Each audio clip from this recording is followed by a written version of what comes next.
जय हिंद फ्रेंड्स। तो आज हम स्टार्ट कर रहे हैं आर री एग्ज़ाम का जो मेक IAS का टेस्ट 22। यहाँ से हमारा मॉडर्न हिस्ट्री स्टार्ट होता है।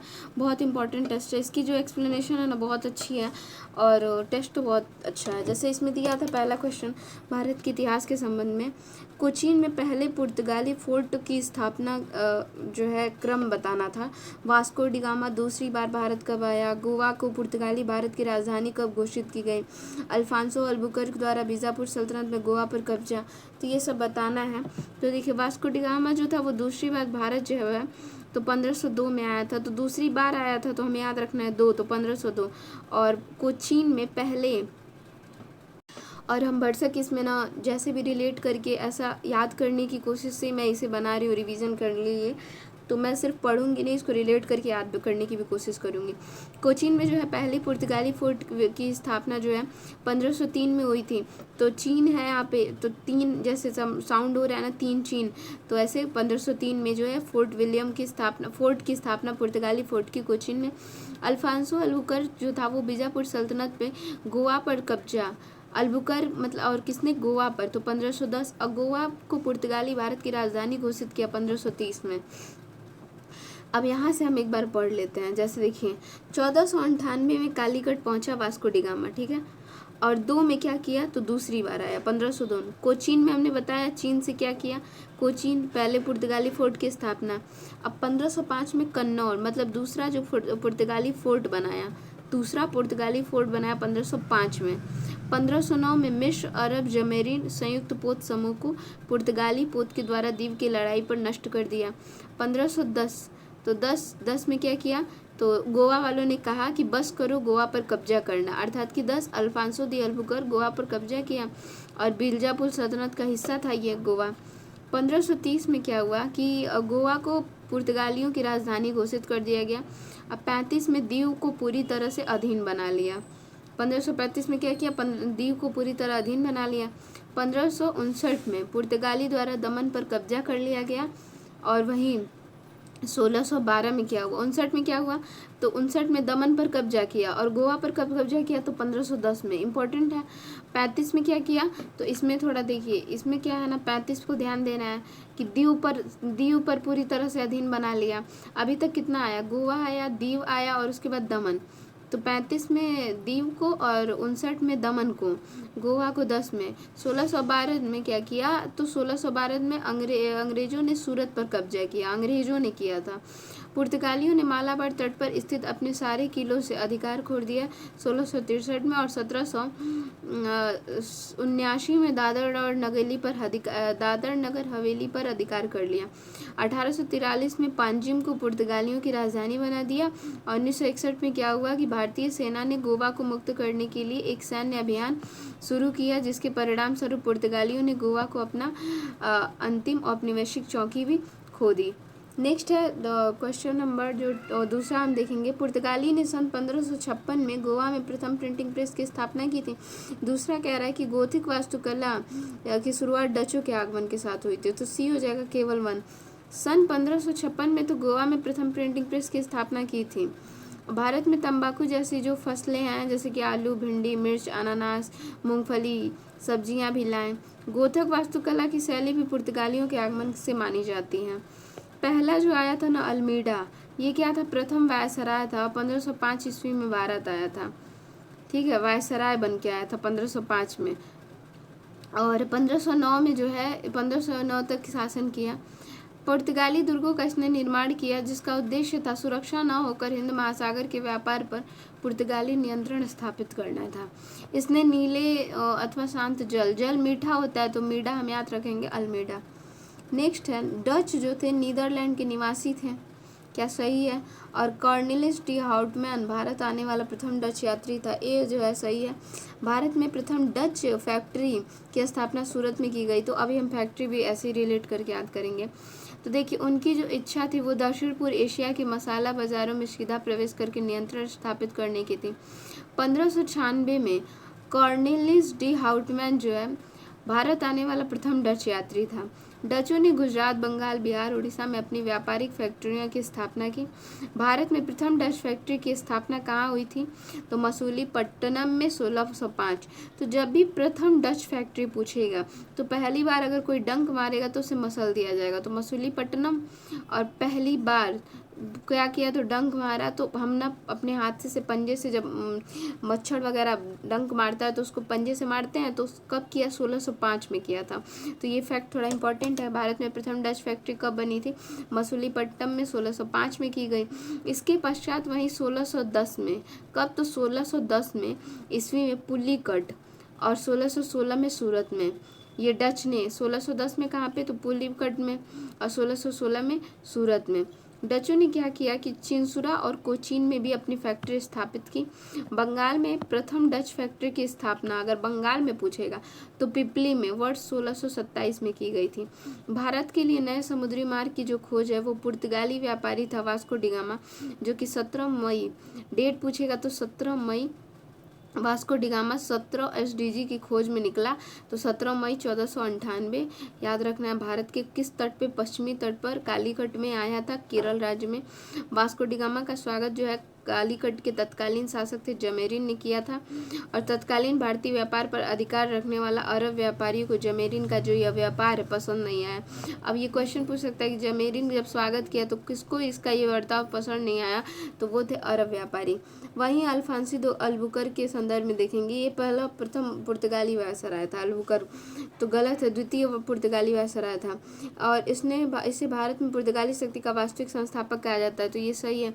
और ये कब आया था? तो 1509 में आया था, ठीक है। और इसने क्या किया? कोचीन को अपना मुख्यालय बनाया। यहाँ गोवा लिखा है तो ये भी गलत है, इसने कोचीन को बनाया। अल्बुकर्क तो कोचीन को बनाया। अल्बुकर्क ने ही क्या किया था कि 1510 में गोवा को जो है वो बीजापुर के शासक थे यूसुफ आदिल शाह से छीनकर अपने अधिकार क्षेत्र में कर लिया। इसने पुर्तगाली पुरुषों को भारतीय स्त्रियों से विवाह करने के लिए प्रोत्साहित किया, और इसने गोवा को जो है पुर्तगाली संस्कृति के महत्वपूर्ण केंद्र में स्थापित किया। यहाँ देखिए स्त्रियों के विवाह दिया है, तो इसका जो राइट आंसर क्या हो जाएगा? ए हो जाएगा।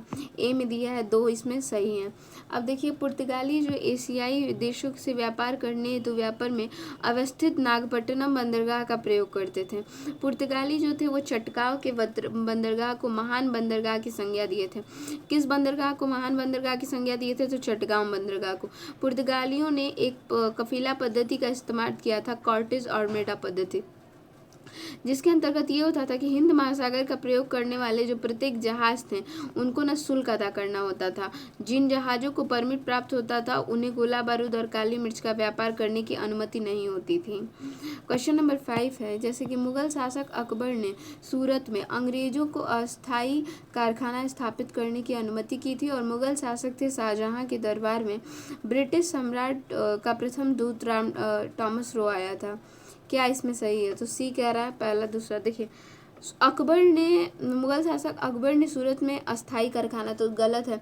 अस्थायी कारखाना की अनुमति मिली थी, लेकिन जहांगीर ने 1613 में सूरत में अंग्रेजों को अस्थायी कारखाना की अनुमति दी थी। और जहांगीर के दरबार में है 1615 में सम्राट जेम्स का दूत सर थॉमस रो जो आया था। और अकबर के पुत्र थे सलीम। जहांगीर का जन्म जो है 30 अगस्त 1569 को हुआ था। अपने पुत्र का नाम इन्होंने सलीम सूफी संत शेख सलीम चिश्ती के नाम पर रखा था। वह अकबर का उत्तराधिकारी हुआ, और 24 अक्टूबर 1605 में ये नूरुद्दीन मोहम्मद जहांगीर बादशाही की गाजी की उपाधि भी धारण कर गद्दी पर बैठा। जहांगीर को क्या अन्याय की जंजीर के लिए याद किया जाता है, और जंजीर सोने की बनी थी। आगरा के किले में शाह बुर्ज और यमुना तट पर स्थित पत्थर के खंभे लगवाई हुई थी। थोड़ा हम प्रवेश देख लेंगे इसमें। स्थापना वर्ष तो पुर्तगाली ईस्ट इंडिया कंपनी की, देखिए यहाँ से अंग्रेजी ईस्ट इंडिया कंपनी की स्थापना कब हुई थी? 1600 में। अंग्रेज क्या है? 00 है एकदम। डच तो डच क्या करते हैं? डंक मारते हैं तो डंक देते हैं, तो 2 डंक 2 तो 1602। पुर्तगाली गाली देते हैं, 2-4 गाली ठाट से दे देते हैं, कौन? तो पुर्तगाली। 1628 में स्थापना पूछा है, आगमन नहीं पूछा है, स्थापना। तो हो सकता है कि इसका स्थापना से भी क्वेश्चन बन सकता है। फ्रेंच ईस्ट इंडिया कंपनी, तो फ्रेंच जो होते हैं ना, फ्रेंच कौन बोलता है? तो जब 60+ एज के हो जाते हैं 4 लोग, मतलब 64, तो या फिर 64 गज की यात्रा करते हैं तो लोग फ्रेंच बोलने लगते हैं, तो ऐसे भी याद कर सकते हैं। और फिर यूरोपीय शक्ति प्रथम फैक्ट्री की स्थापना कब हुई थी? तो गाली कौन देता है? तो चीन वाले देते हैं। तो 3 भी 1503 में फैक्ट्री की स्थापना पुर्तगालियों ने सबसे पहले कोचीन में की 1503 में। अंग्रेजों की सूरत जो है ना, एकदम मन करता है कि उन सबकी 13वीं मना दे। तो 1613 में सूरत में अंग्रेजों ने डच डंक कोई मारता है तो मसल दो उसको पंच मार के। तो 1605 में मसूलीपट्टनम फ्रेंच सूरत 1628 में 68 में। अब आंग्ल फ्रांसीसी संघर्ष के बारे में हम देखते हैं, जैसे कि दिया प्रथम कर्नाटक युद्ध एक्स-ला-सापेल, द्वितीय कर्नाटक युद्ध जो है पांडिचेरी की संधि, तृतीय कर्नाटक युद्ध पेरिस की संधि, इसमें तीनों जो है सही है। भारत में जब अपना वर्चस्व स्थापित करने के लिए अंग्रेज और फ्रांसीसी शक्ति के मध्य 3 युद्ध हुए। चूंकि यह युद्ध जो था कर्नाटक क्षेत्र में हुए, अतः इन्हें कर्नाटक के युद्ध के नाम से जानते हैं। इन्हें एंग्लो फ्रांसीसी संघर्ष भी कहा जाता है। जब पहला युद्ध हुआ था तो ये 46 से 48 में लड़ा गया, और यह युद्ध जो था वो ऑस्ट्रिया के उत्तराधिकार के युद्ध से प्रभावित था। इसकी जो समाप्ति हुई थी वो एक्स-ला-सापेल की संधि के द्वारा हुई थी। और वहीं द्वितीय कर्नाटक युद्ध जब हुआ था तो 1749 से लेके 54 तक चला था, जिसमें कि अंग्रेजों ने दक्षिण भारत में अपनी स्थिति मजबूत की। अंग्रेजों ने क्या की थी? तो पहले में क्या किया था? तो ऑस्ट्रिया के उत्तराधिकार के लिए हुआ था, और इसमें क्या हुआ? अंग्रेज जो थे वो दक्षिण भारत में अपनी स्थिति मजबूत की और पांडिचेरी की संधि के द्वारा समाप्त किए। तृतीय जब हुआ था तो 58 से लेकर 63 तक हुआ था, और वांडीवास का युद्ध था। इसमें 1763 में पेरिस की संधि द्वारा ये विराम हुआ। अब हम इसमें थोड़ा देखेंगे ना, पहली बार कोई नाटक करेगा, हम संधि को रिलेट करेंगे, तो पहली बार अगर कोई नाटक करेगा XYZ तो उसे हम माफ़ कर देते हैं। दूसरी बार नाटक कर रहा है तो फिर हम उसको छोड़ेंगे नहीं, अर्थात कि मतलब छेड़ेंगे नहीं उसको। तीसरी बार नाटक करने पे तो कोई भी गुस्सा आ जाता है, तो मतलब रीस जाते हैं। क्वेश्चन नंबर 8 है, निम्नलिखित में से किस मुगल शासक ने ब्रिटिश ईस्ट इंडिया कंपनी के व्यापारिक सुविधाओं का एक अधिकार पत्र प्रदान किया, जिसे ईस्ट इंडिया कंपनी का मैग्ना कार्टा भी कहा जाता है? फर्रुखसियर ने। वर्ष 1717 में मुगल सम्राट थे फर्रुखसियर का सफल इलाज जो है वो ब्रिटिश ईस्ट इंडिया कंपनी के एक डॉक्टर थे विलियम हैमिल्टन द्वारा किया गया, और किए जाने से फर्रुखसियर ने कंपनी को व्यापारिक सुविधाओं वाला एक फरमान जारी किया। इस फरमान को ईस्ट इंडिया कंपनी का मैग्ना कार्टा भी कहा जाता है। इस फरमान के अंतर्गत कंपनी को बंगाल में 3000 वार्षिक के बदले व्यापार करने के आसपास की भूमि किराए पर लेने का अधिकार प्रदान कर दिया गया। इसके अतिरिक्त कंपनी को सूरत में 10,000 रुपये के बदले निःशुल्क व्यापार करने और मुंबई की टकसाल जारी सिक्कों को मुगल साम्राज्य में मान्यता दिलाने संबंधी प्राप्त हुए। अब जैसे देखिए 1608 आया तो इसमें कैप्टन हॉकिंस मुगल शासक जहांगीर के दरबार में आया, एक इंग्लैंड का राजदूत बनकर। भारत पर व्यापार को बढ़ाने के उद्देश्य से हॉकिंस ने सूरत में बसने की गुजारिश की और जहांगीर को उपहार और स्वरूप दस्ताने और इंग्लैंड में प्रयोग की जाने वाली क्या बगदी दी थी, जिससे प्रसन्न होकर जो जहांगीर था वो कैप्टन हॉकिंस को इंग्लिश खा की उपाधि। क्वेश्चन नंबर 9 है, निम्नलिखित में से कौन सा भारत में पुर्तगालियों के पतन का कारण था? तो इसमें था ना कि धार्मिक असहिष्णुता की नीति थी, बर्बरतापूर्ण समुद्री लूटपाट की नीति थी, अल्बुकर्क के अयोग्य उत्तराधिकारी, अंग्रेज तथा अन्य शक्तियों के विरोध। तो इसका राइट आंसर हो जाएगा ए, कि धार्मिक असहिष्णुता की नीति, समुद्री लूटपाट, अल्बुकर्क के अयोग्य अधिकारी, अंग्रेजों द्वारा अन्य शक्तियों का विरोध, विजयनगर साम्राज्य का पतन, स्पेन द्वारा पुर्तगाली की स्वतंत्रता छीन लेना। तो ये जो था ये पतन का कारण था।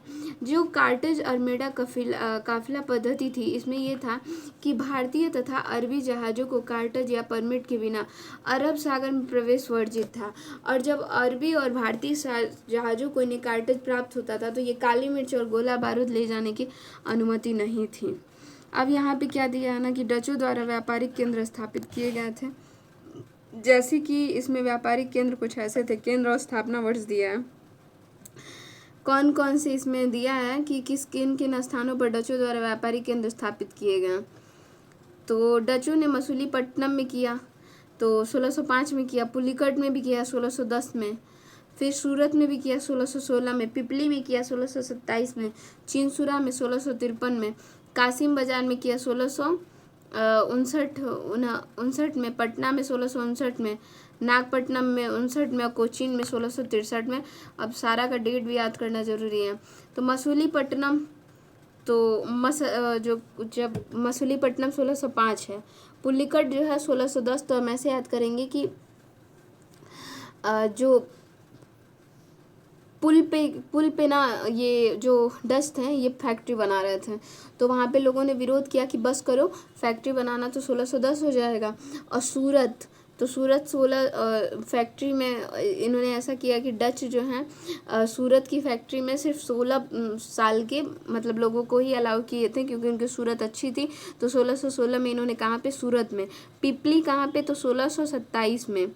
तो पिपली में इन्होंने बंगाल में जो प्रथम फैक्ट्री थी, बंगाल में कोई भी पूछेगा, बंगाल में डचों ने प्रथम फैक्ट्री कहाँ बनाई थी, तो पीपी के पुल पे बनाई थी, तो पिपली हो जाएगा। और कब बनाई थी, तो 27वें के दिन बनाई थी, 27वें के दिन। चिनसुरा 1653 में, तो चिनसुरा जो है 1653। और कासिम बाजार में, अब 3 हमें याद कर लेना है, कासिम पटना नाग ये जो है 1659 में, और कोचीन में 1663 में। डच जो थे ये 1605 में मसूलीपट्टनम में प्रथम डच कारखाने की स्थापना किए थे। और 1659 था उसमें बेदरा का युद्ध हुआ था। इसमें अंग्रेजों द्वारा हुई पराजय के उपरांत भारत में डचों का पतन हो गया था बेदरा के युद्ध में। इम्पोर्टेंट है, वेदरा के युद्ध में वही वेद कहता था कि डचों का जो पतन हो जाएगा 1659 में, ऐसे बस याद रखना है, पतन हो गया। अब डचों द्वारा अंग्रेजों के बीच चलने वाला जो व्यापारिक संघर्ष था 1667 में उस समय समाप्त हुआ, जब अंग्रेजों ने इंडोनेशिया के सारे दावे छोड़ दिए और बदले में डचों ने भी भारत में ईस्ट इंडिया कंपनी पर आक्रमण न करने का वचन दिया। भारत में जो निम्नलिखित पुर्तगाली शासकों के कालानुक्रम बताना है, इसमें पहले अल्मीडा आए, फिर अल्बुकर, फिर Nino da Cunha, Alfonso de Souza. अब यहाँ पर स्थापना ही दिया है। फिर देखिए पुर्तगाली ईस्ट इंडिया कंपनी, तो गाली दो गाली देते हैं वॉट थार्ट से, तो 2 और 8 1628। ब्रिटिश 1600 में, डच कब, तो 1602 में। और डेनिस तो डंक या फिर डैन की तरह, डैन है कौन, 16 साल के बच्चे, डैन डॉन है, या फिर डैनिस याद कर लीजिए। फंस जाते हैं, फ्रांसीसी का हम कैसे याद किए थे कि 64 फ्रेंच बोलते हैं, इसी को फ्रेंच या फिर फ्रांसीसी कहेंगे। तो फ्रेंच कौन बोलते हैं, तो जो 64 साल वाले मतलब एजड होते हैं वो फ्रेंच बोलते हैं, या फिर 64 गज की यात्रा करके, या मतलब ऐसे ऐड कर लेंगे। और या फिर फंस जाते हैं कौन, 64 साल वाले। स्वीडिश तो 31 है, तो स्वीडन एक ही है, ऐसे याद कर लेंगे 31। अब यहाँ दिया है किसे बम्बई का वास्तविक संस्थापक माना जाता है, तो जो हॉकिंस था पहला अंग्रेज दूत था जिसे सम्राट जहांगीर ने से भेंट की थी। जॉब कांताबाई की लग गई तो कलकत्ता, और फंस गए कौन, तो दास, तो मद्रास का फ्रांसिस डे। और रॉड से आग में बम्बई में मारा जाता है, तो गैराल्ड अंगियार जो है रॉड से आग में बम्बई में मारा जाता है, तो जो और गेराल्ड अंगियार बम्बई के वास्तविक संस्थापक हैं। 1611 में अंग्रेजों द्वारा व्यापारिक कोठी अस्थायी रूप से मसूलीपट्टनम में बनाई गई थी। 1611 में पूर्वी भारत में अंग्रेजों द्वारा जो प्रथम कारखाना था वो 1633 में ओडिशा के बालासोर में था। सहायक संधि प्रणाली के संदर्भ में देखेंगे, जो इसका पहली बार फ्रांसीसी गवर्नर जनरल थे मार्किस डुप्ले द्वारा प्रयोग किया गया था। जो पहली बार फ्रांसिस गवर्नर थे मार्किस डुप्ले ने सर्वप्रथम जो है वो सहायक संधि प्रणाली का क्या किया, प्रयोग किया, और भारतीय राजाओं की सहायता देने व बदले में उनसे धन लेने की शुरुआत की। परंतु सहायक संधि व्यापकता वेलेस्ली के काल में देखने को मिली, जब इसने इसे अंग्रेजी राज्य के विस्तार का साधन बनाया। तो इसमें पहला सही है। दूसरा क्या है, इसका व्यापक स्तर पर जो प्रयोग है लॉर्ड डलहौजी द्वारा किया गया सहायक संधि का। तो एक प्रकार की मैत्री संधि थी जिसे 1798 से 1805 के दौरान लॉर्ड वेलेस्ली ने व्यापक रूप से किया। यहाँ डलहौजी दिया लेकिन व्यापक रूप से लॉर्ड वेलेस्ली ने देशी राज्यों के साथ संबंध बनाने के लिए प्रयोग किया गया था। इस संधि के नियमानुसार भारतीय राज्यों के विदेशी संबंध कंपनी तय करेगी। बड़े राज्य और अपने खर्चे पर अंग्रेजी सेना को अपने पराजय में रखेंगे। जो बड़े राज्य थे ना वो अपने खर्चे पर क्या करेंगे, अंग्रेजी की सेनाओं को रखेंगे। ऐसा ये सहायक संधि प्रणाली में था। वहीं हम अल्फांसो द अल्बुकर्क देखेंगे कि यह द्वितीय पुर्तगाली वायसराय था जो कि 1509 में भारत आया था। अल्बुकर्क इसने वास्तविक संस्थापक इसे कहा जाता है पुर्तगाली शक्ति का। कोचीन में इसने अपना मुख्यालय बनाया। इसने पुर्तगाली स्त्रियों से विवाह के लिए प्रोत्साहित भी कर दिया था। उसके बाद देखेंगे जो सेंट जॉर्ज है, सेंट जॉर्ज, तो मतलब जो है वो कौन मार के आता है, तो मद्रास दासवन मार के आते हैं सेंट, या फिर सेंट जो है वो जज मार के आते हैं, दास नहीं, तो मद्रास हो जाएगा। फिर है ये ईस्ट इंडिया कंपनी की स्थापित किले है 1639 में। शेवरी किला तो 1680 में बम्बई में बना था। सेवरी किला, तो सेवरी कहाँ पे है, या फिर शेव वगैरह कहाँ हम जाएंगे तो मिलेगा, महाराष्ट्र में, मुंबई में। थाला रशेश्वरी किला 1683 में, कन्नूर केरल में। तो थाला, तो ऐसे याद कर लीजिए कि थाला जो झाला होता है बड़ा बड़ा, वो कान में पहनते हैं, केरल। फोर्ट विलियम कलकत्ता में 1697 में। ये डेट भी बहुत इंपॉर्टेंट है, कैसे कोई रटे, बार बार देखने से रट होगा। 1615 में जो था वो अंग्रेज राजदूत था सर टॉमस रो। ये जहांगीर में सभी क्षेत्रों में व्यापार करने की फैक्ट्रियों खोलने की इजाज़त प्राप्त की। और 1623 में ईस्ट इंडिया कंपनी ने सूरत, भड़ौच, अहमदाबाद और आगरा में फैक्ट्रियां स्थापित कर ली। वहीं 1639 में फ्रांसिस डे नामक अंग्रेज को चंद्रगिरी राजा से पट्टे पर प्राप्त हो गया। चंद्रगिरी के राजा से मद्रास जो है पट्टे पर प्राप्त हो गया। किसको, तो फ्रांसिस डे नामक एक अंग्रेज था, उसी को। मद्रास में ईस्ट इंडिया कंपनी को प्रथम किला था फोर्ट सेंट जॉर्ज का निर्माण करवाया। मराठा पेशवा बाजीराव प्रथम के संदर्भ में हम देखते हैं। देखिए पांडिचेरी जो पुदुचेरी भारत में फ्रांसीसी उपनिवेश की राजधानी थी, क्या, तो मराठा पेशवा बाजीराव प्रथम के संदर्भ में जो ये पांडिचेरी थी, पुदुचेरी, वो भारत में फ्रांसीसी उपनिवेश की क्या थी, राजधानी थी। पांडिचेरी को भारत का छोटा फ्रांस कहा जाता था। ठीक है, पांडिचेरी की राजधानी किसकी थी, फ्रांसीसी की। 1673 में पांडिचेरी ने अपना वर्चस्व स्थापित किया और फ्रेंच ईस्ट इंडिया कंपनी ने वर्ष 1674 में पांडिचेरी को एक व्यापारिक केंद्र स्थापित किया। कब, 1674 में, यहाँ 1673 दिया है।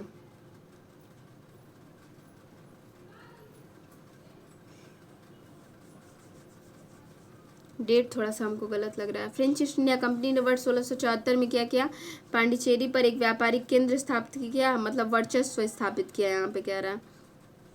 अच्छा सॉरी गलती हो गया हमसे। देखिए यहाँ दिया है 1673 में पांडिचेरी पर अपना वर्चस्व स्थापित किया, तो ये सही है। और 1674 में पांडिचेरी पर व्यापारिक केंद्र स्थापित किया। भारत में फ्रांसीसी शक्ति की असफलता का जो प्रमुख कारण था, फ्रांसीसी सरकार का सहयोग था, कंपनी का सामंती स्वरूप, अत्यधिक शाही नियंत्रण, इंग्लैंड की नौसैनिक सर्वोच्चता। फ्रांसीसी सेनापति डुप्ले बूसी की तुलना में अंग्रेज सेनापति क्लाइव लॉरेंस आयरकुट आदि अधिक सूझबूझ वाले सेनापति थे। जो बेदरा का निर्णायक युद्ध हुआ था वो क्यों हुआ था, तो अंग्रेजों और डचों को पराजित करके भारतीयों जो थे व्यापार से बाहर निकाला 1759 में हुआ था। जॉब चार्नक जो है वो कोलकाता की स्थापना कब किया था, तो कोलकाता की स्थापना जो है जॉब चार्नक ने की थी 1690 में और 1759 में ये हुआ था बेदरा का। वांडीवास का जो है वो 1760 में हुआ था। और 1791 में जोनाथन डंकन ने क्या किया, बनारस में संस्कृत विद्यालय की स्थापना की और कॉर्नवालिस कोड जो कि 1793 में लागू हुआ। बंगाल में जो अस्थाई बंदोबस्त प्रणाली से 1793 में लागू हुई। जब ब्रिटिश ईस्ट इंडिया कंपनी 1600 में स्थापना हुई तब भारत का मुगल बादशाह अकबर था, 1556 से 1605 में। 31 दिसंबर 1600 को व्यापारी का एक समूह जो खुद को ईस्ट इंडिया कंपनी में शामिल किया था, ईस्ट इंडिया के सभी व्यापार पर एकाधिकार विशेष अधिकार दिए गए थे। 1608 में सूरत के बंदरगाह पर कंपनी के जहाज पहली बार भारत आए। सर थॉमस रो राजा जेम्स प्रथम के दूत थे। किसके, जेम्स प्रथम के। जहांगीर के दरबार में पहुंचे और अंग्रेजों के लिए सूरत में एक कारखाना स्थापित करने का अधिकार प्राप्त किया। 17 हम देखेंगे, कौन सी फसलें पुर्तगालियों द्वारा भारत में लाई गई थी, तो आई मिर्च लाई गई थी, तंबाकू, लाल आलू, मूंगफली, ये सब लाई गई थी। और लेकिन सुमात्रा, जावा और मलय प्रायद्वीप जो था ऑस्ट्रेलियन व्यापारियों द्वारा भारत में पान का पत्ता लाया गया था। यहाँ पान का पत्ता क्या रहा ना, गलत है, सी ऑप्शन जो है सही है, सी। पान का पत्ता जो है ऑस्ट्रेलियन व्यापारियों द्वारा लाया गया था। यूरोप से भारत के लिए केप मार्ग की खोज जो है वास्को डी गामा ने 17 मई 1498 में कालीकट के बंदरगाह पर पहुंचा। तो कि कोचीन भारत में पुर्तगालियों की प्रारंभिक राजधानी थी, जिसे बाद में गोवा से बदल दिया गया। और प्रिंटिंग प्रेस जो है वो पुर्तगाली मशीनरियों के साथ सबसे पहले गोवा भारत में आया था। Printing press. द्वितीय आंग्ल मराठा युद्ध के बारे में देखेंगे हम। जैसे दिया, यह युद्ध अंग्रेजों की तरफ से लॉर्ड क्लाइव के नेतृत्व में लड़ा गया था और यह युद्ध 1806 में पूना की संधि के साथ समाप्त हुआ था। क्या इसमें सही होगा? तो देखिए, यह युद्ध अंग्रेजों की तरफ से लॉर्ड वेलेस्ली के नेतृत्व में लड़ा गया था। द्वितीय आंग्ल मराठा युद्ध का सी जो है गलत है, क्योंकि क्लाइव के नहीं। तो देखिए, दूसरी बार आंग्ल मराठा पे जब वार किए तो जेल गए, तो वेलेस्ली के नेतृत्व में लड़ा गया। मराठाओं की तरफ से विभिन्न सरदारों ने अगुवाई की थी मराठाओं की तरफ से, और नेतृत्व किसके था? तो वेलेस्ली। द्वितीय आंग्ल मराठा पूछेगा। तो यह युद्ध जो 1806 में राजापुर घाट की संधि के साथ समाप्त हुआ था। यहाँ पूना की संधि कह रहा है भाई, दूसरी बार कोई आंग्ल और मराठा युद्ध हो रहा है, तो राजा ने कहा कि भाई घाट पे बैठ के देखेंगे, तो राजापुर घाट की संधि से 1806 में। और वहीं तृतीय आंग्ल मराठा युद्ध देखेंगे तो यह युद्ध जो है वो पूना की संधि से समाप्त हुआ। पूना की संधि जो है तृतीय आंग्ल मराठा युद्ध को समाप्त की थी। यह जो है अंग्रेजों द्वारा पेशवा पद समाप्त कर दिया गया था तो तृतीय आंग्ल मराठा युद्ध में। अंतिम पेशवा जो थे बाजीराव द्वितीय को कानपुर के निकट बिट्ठूर में पेंशन देकर भेज दिया गया और 1853 में इनकी मृत्यु हो गई थी। सालबाई की संधि के संदर्भ में देखेंगे, निम्नलिखित में से विचार कीजिए। इस संधि पर 1782 में हस्ताक्षर किए गए। सही है। इस संधि ने पहले आंग्ल मराठा युद्ध को समाप्त किया। तो देखिए, तीनों यहीं पे आ गया। कितना बढ़िया एक्सप्लेनेशन है, मतलब क्या बताऊं। द्वितीय आंग्ल मराठा युद्ध हमने पढ़ा, ठीक है, वेलेस्ली और मराठाओं के बीच में संधि की संधि समाप्त हुई। तृतीय हमने पढ़ा, दूसरा भी यहीं दे दिया है। देखिए क्या है, सॉरी, पहला और दूसरा और तीसरा हमने पढ़ा, पहला दे दिया। जैसे यहाँ देखिए, सालबाई की संधि जो है 17 मई 1782 को जब ब्रिटिश ईस्ट इंडिया कंपनी और मराठों के बीच हस्ताक्षर हुआ, तो सालबाई ग्वालियर जिला मध्य प्रदेश में स्थित है। इस संधि में पहला आंग्ल मराठा युद्ध को समाप्त किया गया। तो कभी क्वेश्चन अब ऐसे पूछ सकता है, तो प्रथम जो आंग्ल मराठा युद्ध था, पहली बार आंग्ल मराठा युद्ध हुआ तो जो आंग्ल थे वो मराठों को साला कहने लगे, तो सालबाई संधि हो गई। दूसरी बार जब मराठा युद्ध हुआ तो राजा ने कहा आंग्ल मराठा युद्ध हो रहा है, मराठा भी ताकतवर, आंग्ल भी, तो हम क्या करेंगे, घाट पे, मतलब राजापुर घाट पे बैठ के देखेंगे। तीसरी बार जब आंग्ल मराठा युद्ध हुआ तो पूर्ण तरीके से समाप्त, मतलब पूना की संधि से समाप्त हो गया। अब पहला जो आंग्ल मराठा युद्ध के बारे में दिया है कि आंग्ल जो मराठा युद्ध हुआ था उसमें कौन कौन सी संधि हुई थी। पहले इसका डेट देख लेते हैं कब हुआ था। प्रथम आंग्ल मराठा युद्ध जब है तो देखिए संधियां कौन सी थी। देवगांव की संधि हुई थी 17 दिसंबर 1803 में। क्रम पूछ सकता है तो हम रिलेट करते चलेंगे। देवों का गांव है तो कोई बीन नहीं बजा सकता, भाई देवों का गांव है तो कोई बीन नहीं बजा सकता है, सब लोग शांति से रहेंगे। 1803। और ये द्वितीय मराठा युद्ध के दौरान रघुजी भोसले और अंग्रेजों के बीच हुई थी। 1803 में वीरगांव की लड़ाई में, देवगांव की लड़ाई में रघुजी भोसले, आर गांव की लड़ाई में जो लड़ाई में रघुजी भोसले को पराजित किया, जिसके फलस्वरूप ये संधि हुई थी। देवगांव की संधि हमने याद किया। फिर सूरजी अर्जुन गांव की संधि हुई थी 1803 में, ये भी हुई थी। अर्जुन क्या करते हैं, तो अर्जुन भी शांत रहते हैं, तो उसके बाद शंखनाद होता है, तो समझिए कि बीन बजता है, तो फिर महाभारत का युद्ध स्टार्ट होता है। अर्जुन गांव की संधि भी 1803, लास्ट में 3 आएगा। मैंने 3 को ना बीन से रिलेट किया है तो थोड़ा सा ऐसे याद हो जाएगा। में दौलत राव सिंधे और अंग्रेजों के मध्य हुई थी। इसमें क्या हुआ था कि सिंधे ने अपने दरबार में ब्रिटिश रेजिमेंट रखना स्वीकार किया। जो राजपुर घाट की संधि हुई थी वो 1805 ईस्वी में हुई थी, अंग्रेजों और होलकर के मध्य हुई थी। ग्वालियर की जो संधि हुई थी वो 1817 में हुई थी। ग्वालियर जो वो है 17 डीजी पूरा करने के चक्कर में है, और ये अंग्रेज और महादजी संधि के मध्य हुई थी। इस संधि के अनुसार महादजी सिंधे जो थे पिंडोरियों का दमन में अंग्रेजों का सहयोग करना स्वीकार किए थे। जो पूना की संबंधी हुई थी, जो कि जो तृतीय आंग्ल मराठा युद्ध था 1800 मतलब लास्ट वाला, उसमें पूर्ण रूप से हुई थी। तो पूना पूर्ण रूप से अंग्रेज और पेशवा के मध्य हुई थी। इसके तहत क्या हुआ, पेशवा ने मराठा संघ की अध्यक्षता त्याग दी। मंदसौर की संधि हुई थी 1818 में। इसमें होलकर और मंद 18 साल के युवक मुस्कुरा रहे हैं। मध्य हुआ, जिसके अनुसार होलकर ने राजपूत राज्यों पर अपने अधिकार वापस कर लिए। नेक्स्ट, श्वाली के युद्ध कब हुए थे? तो इसका डी ऑप्शन हो जाएगा। यह एक नौसैनिक युद्ध था जो ब्रिटिश कंपनी और मराठों के बीच लड़ा गया था। इस युद्ध में ब्रिटिश कंपनी का जो नेतृत्व है थॉमस बेस्ट ने किया था। इसका राइट आंसर जो है केवल 2। जो श्वाली का युद्ध था वो ब्रिटिश कंपनी और पुर्तगालियों के बीच 1612 में श्वाली का युद्ध हुआ था। यह एक नौसैनिक युद्ध था। ये गुजरात के पास श्वाली गांव है, इसके तट पर लड़ा गया था और इस युद्ध में ब्रिटिश कंपनी का नेतृत्व थॉमस बेस्ट कर रहे थे। यहाँ क्या कह रहा है, किसके बीच हुआ था? तो ब्रिटिश कंपनी तथा मराठों, लेकिन ये ब्रिटिश कंपनी और पुर्तगालियों के बीच हुआ था, ये याद रखना है। श्वाली में क्या आ रहा है? श्वाली ल आ रहा है और गाली में भी ल आता है। पुर्तगालियों पर ब्रिटिश ईस्ट इंडिया कंपनी की विजय हुई थी। श्वाली के युद्ध में पुर्तगालियों पर ब्रिटिश ईस्ट इंडिया कंपनी की विजय हुई थी। कब हुआ था? 1612 में। बार बार गाली देते हैं श्वाली वाले, ऐसे श्वाली की गाली देते हैं। 24 अगस्त 1608 को व्यापार के उद्देश्य से ब्रिटिश जहाज जो है भारतीय उपमहाद्वीप में सूरत के बंदरगाह पर उतरे और उसमें मुगल सम्राट ने वर्ष 1613 में ईस्ट इंडिया कंपनी को सूरत में एक कारखाना स्थापित करने की अनुमति देते हुए 1613 में जो है स्थापित कारखाने की अनुमति किसने दिया? जहांगीर ने दिया था। ठीक है। कैप्टन विलियम हॉकिंस को एक फरमान दिया। विलियम हॉकिंस एक व्यापारी था और ब्रिटिश ईस्ट इंडिया कंपनी का कर्मचारी था।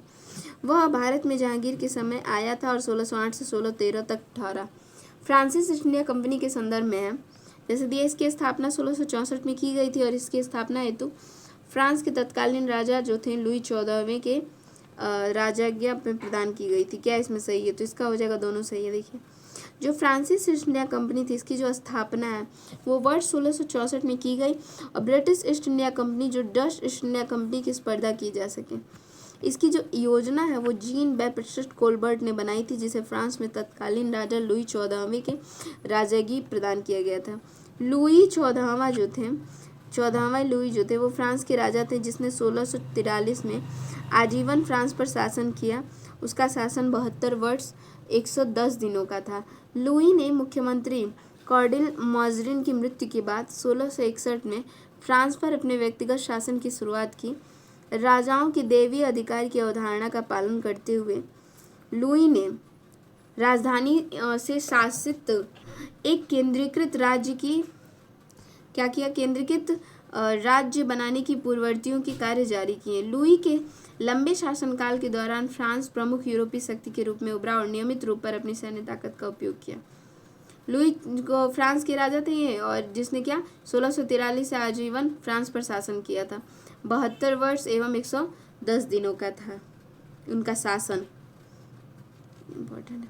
कौन फोर्ट विलियम का पहला गवर्नर था? इम्पोर्टेंट है। B, Charles Eyre. तो बंगाल के सूबेदार थे अजी मुशान ने 1698 में 1200 रुपये में कंपनी की 3 गांव दी थी। सुतानाती, कालीकट और गोविंदपुर की जमींदारी दी।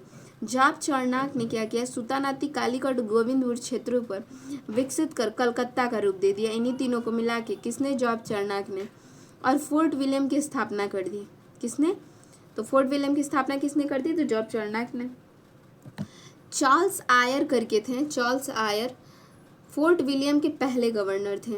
भारत में ब्रिटिश साम्राज्यवाद का बीजारोपण बंगाल से ही हुआ था। अंग्रेजों ने 23 जून 1757 को प्लासी के युद्ध में बंगाल के नवाब थे सिराजुद्दौला को पराजित कर, ये छल का युद्ध था, मीर जाफर को बंगाल का नवाब बना दिया। अब पहले हम पूछें तो मतलब फोर्ट विलियम का पहला गवर्नर चार्ल्स आयर, बंगाल का जो पहला मतलब नवाब जो था किसको बनाया गया प्लासी के युद्ध के बाद? तो इसको यहाँ पे बंगाल का नवाब मीर जाफर को। 23 जून 1757 डेट याद रखना। जो प्रथम कर्नाटक युद्ध हुआ था यह ऑस्ट्रेलिया के उत्तराधिकार के युद्ध से प्रभावित था। इसकी जो समाप्ति हुई थी एक्स-ला-शापेल की संधि द्वारा हुई थी। तो ये तो सही है, अभी हमने बहुत अच्छे से पढ़ा। 46 से 48 तक ये युद्ध लड़ा गया था। ऑस्ट्रेलिया के उत्तराधिकार पे युद्ध प्रभावित हुआ। इसकी समाप्ति एक्स-ला-शापेल की संधि द्वारा हुई थी। भारत पर अपना वर्चस्व स्थापित करने के लिए अंग्रेज और फ्रांसीसी शक्ति के मध्य 3 युद्ध हुए थे। कौन कौन से? एक पहला कर्नाटक युद्ध के नाम से जाता है, इसे एंग्लो फ्रांसीसी संघर्ष भी कहते हैं। जैसे देखिए, प्रथम जो कर्नाटक युद्ध हुआ था वही 1746 से 48 में लड़ा गया। यह युद्ध ऑस्ट्रिया के उत्तराधिकार का युद्ध से समाप्त हुआ। प्रभावित था और एक्स लासापेल की संधि से समाप्त हुआ। द्वितीय कर्नाटक युद्ध हुआ 49 से 1754 में, और ये अंग्रेजों ने दक्षिण भारत में अपनी स्थिति मजबूत की थी, ठीक है इसमें, और ये पांडिचेरी की संधि के द्वारा समाप्त हुआ। तृतीय कर्नाटक युद्ध जो हुआ था 1758 से 63 में, ये वांडीवास का युद्ध भी लड़ा गया इसी के अंतर्गत, 58 से 1763 में। वही 1760 में वांडीवास का युद्ध लड़ा गया था, और 63 में क्या हुआ था ना, पेरिस की संधि के द्वारा ये समाप्त हुआ था। इसका डेट भी पूछता है, इसमें दो चीज़ इंपॉर्टेंट है, एक तो डेट इंपॉर्टेंट है, डेट पूछ देगा, जैसे 46 से 48 है, 1746 से 48, फिर 49 से जो है 1754, ये डेट इंपॉर्टेंट है, और 1758 से 63, और एक इसकी संधि इंपॉर्टेंट है। निम्नलिखित में से किस ब्रिटिश सर्जन ने मुगल सम्राट फर्रुखसियर को एक प्राणघातक फोड़े से मुक्ति दिलाई थी? फोड़े से किसने मुक्ति दिलाई थी? तो इसका राइट आंसर हो जाएगा B, William Hamilton. John Surman के नेतृत्व में 1715 में एक व्यापारिक मिशन था, मुगल बादशाह फर्रुखसियर से मिला। जॉन सरमन के व्यापारिक मिशन में एडवर्ड स्टीफेंसन, विलियम हैमिल्टन जो कि सर्जन थे, और ख्वाजा सेयुद्दीन जो उनके आर्मेनिया द्विभाषीय थे। डॉक्टर विलियम जो हैमिल्टन ने क्या किया कि फर्रुखसियर को एक प्राणघातक फोड़े से मुक्ति दिलाई। किसने? तो डॉक्टर विलियम हैमिल्टन। ऐसे हम याद करें ना, बिलियन पैसा लेके मिल्टन की बोतल में पानी पिला के फर्रुखसियर को फोड़े से मुक्ति दिला दिया, मिल्टन की बोतल में पानी पिला के, तो विलियम हैमिल्टन की सेवा से प्रसन्न होकर फर्रुखसियर ने 1717 में ईस्ट इंडिया कंपनी को बंगाल में 3000 रुपये वार्षिक कर देने पर निःशुल्क व्यापार कर अधिकार कर दे दिया। फर्रुखसियर जो कि 1713 से 1719 में ये शासन किया इसने। अब इसके बारे में, जैसे कि वह सैयद बंधुओं की सहायता से मुगल शासन की गद्दी पर बैठा, और उसने क्या किया कि सैयद बंधुओं में से अब्दुल खां को वजीर, हुसैन अली को मीर बख्शी नियुक्त किया, और इसे न सैयद बंधु को शासक निर्माता कहा जाता है। 1717 में ब्रिटिश ईस्ट इंडिया कंपनी की बहुत सारी व्यापारिक रियायतें प्रदान की थी। 25 नंबर है, 18वीं शताब्दी के प्रारंभिक चरण में बंगाल के सूबेदार ने स्वतंत्र होकर नवाब की उपाधि धारण करना आरंभ किया। पहला, बंगाल के सूबेदार ने 18वीं शताब्दी, मुर्शिद कुली खां जो था बंगाल का पहला स्वतंत्र नवाब बना। अलीवर्दी खान ने बंगाल के नवाब सुजाउद्दीन के पुत्र सरफराज खां को घेरिया के युद्ध में पराजित कर बंगाल के सूबेदार हासिल किए। क्या इसमें सही है? वैसे तो एक कह रहा है, तीनों सही है, देखते हैं। 18वीं शताब्दी के प्रारंभिक चरण में बंगाल के सूबेदार ने क्या किया? स्वतंत्र होकर नवाब की उपाधि धारण करना स्टार्ट किया, और 1717 में मुर्शिद कुली खां को बंगाल का स्वतंत्र नवाब बनाया गया। ठीक है, ये भी सही है कि स्वतंत्र नवाब किसको बनाया गया? मुर्शिद कुली खां। मुर्शिद कुली खां ही था कि जिसने ढाका से मुर्शिदाबाद अपनी राजधानी ले गया, और इसने नए भूराजस्व बंदोबस्त के लिए जागीर भूमि के एक बड़े भाग को खालसा भूमि बनाया, और इजारा व्यवस्था, ठेके पर भूराजस्व वसूल करने की व्यवस्था शुरू की। बंगाल के नवाब में 1732 में बना अलीवर्दी खां जो कि बिहार का सूबेदार बनाया। अलीवर्दी खां ने बंगाल के नवाब थे सुजाउद्दीन के पुत्र थे सरफराज खां को घेरिया के युद्ध में पराजित कर बंगाल की सूबेदारी हासिल की थी। बंगाल के नवाब थे अलीवर्दी खां ने यूरोपियनों की तुलना जो है, अलीवर्दी खां ने यूरोपियों की तुलना किससे की थी? मधुमक्खियों से की थी। उन्हें छोड़ा ना जाए तो वो शहद देंगे, यदि छेड़ा जाए तो काट काट के मार डालेंगे। 26 नंबर है कि किनका संबंध बक्सर के युद्ध से था? नवाब, इसमें सी हो जाएगा, तीनों का था, सुजाउद्दौला, मीर कासिम और शाह आलम। तो देखिए, ब्रिटिश ईस्ट इंडिया कंपनी में बंगाल के नवाब के बीच संघर्ष 1763 में हुआ था। अवध के नवाब थे सुजाउद्दौला। नवाब ने क्या किया? अवध के नवाब सुजाउद्दौला से सहायता मांगी जनवरी 1764 में। मुगल सम्राट से मिलकर अंग्रेजों को बंगाल से निकालने की योजना बनाई। बंगाल के नवाब मीर कासिम, अवध के नवाब सुजाउद्दौला, मुगल बादशाह शाह आलम द्वितीय की संयुक्त सेना की टक्कर कंपनी की सेना 22 अक्टूबर 1764 को बक्सर के निकट हुई। कंपनी की जो सेना थी वो 7027 सैनिक थे, और इसकी जो कमान था, सबसे इम्पोर्टेंट है, कौन कर रहा था? हेक्टर मुनरो के हाथ में था। बक्सर के युद्ध में बंगाल के नवाब मीर कासिम तथा मुगल सम्राट थे शाह आलम पराजित हुए। इस युद्ध ने प्लासी के निर्णयों पर मुहर लगा दी, और नवाब सुजाउद्दौला ने 1765 में कंपनी के सामने आत्मसमर्पण कर दी। किसने? नवाब सिराजुद्दौला ने। पूरा अवध कंपनी में मिल गया और शाह आलम को कंपनी में शरण आ गया। इलाहाबाद की संधि हुई 1765 में। मुगल सम्राट शाह आलम के साथ संधि करके बंगाल, बिहार, उड़ीसा दीवानी अधिकार प्राप्त किए। जब बक्सर का युद्ध हुआ 1564 में, इसके बाद अंग्रेज की तरफ से रॉबर्ट क्लाइव ने पराजित पक्ष से इलाहाबाद की 2 संधियाँ की, एक तो 12 को, एक 16 को। ठीक है, तो देखिए जो इलाहाबाद की पहली संधि थी वो शाह आलम द्वितीय के साथ की गई। दूसरी संधि जो थी वो अवध के पराजित नवाब जो थे वो शुजाउद्दौला के साथ की गई। इसको 16 अगस्त 1765 को, पहली 12 अगस्त 1765 को। इस संधि के तहत अवध के नवाब थे शुजाउद्दौला ने इलाहाबाद और कड़ा के क्षेत्रों को मुगल बादशाह शाह आलम द्वितीय को दे दिया और अंग्रेजों की संधि के तहत अवध के क्षेत्र मुक्त व्यापार करने की अनुमति और अवध के नवाब ओर से दे दी गई। इस संधि के तहत अवध के नवाब शुजाउद्दौला को युद्ध क्षतिपूर्ति के रूप में 50 लाख रुपए देने, यह राशि अवध के नवाब को 2 किस्तों में चुकानी थी। इसके तहत अवध के नवाब थे शुजाउद्दौला ने बनारस की जागीरदार बलवंत सिंह से उसकी जागीरदारी वापस लौट ली। अंग्रेजों की कुशल आक्रमणीयता की नीति के संदर्भ में निम्नलिखित कथनों पर विचार कीजिए।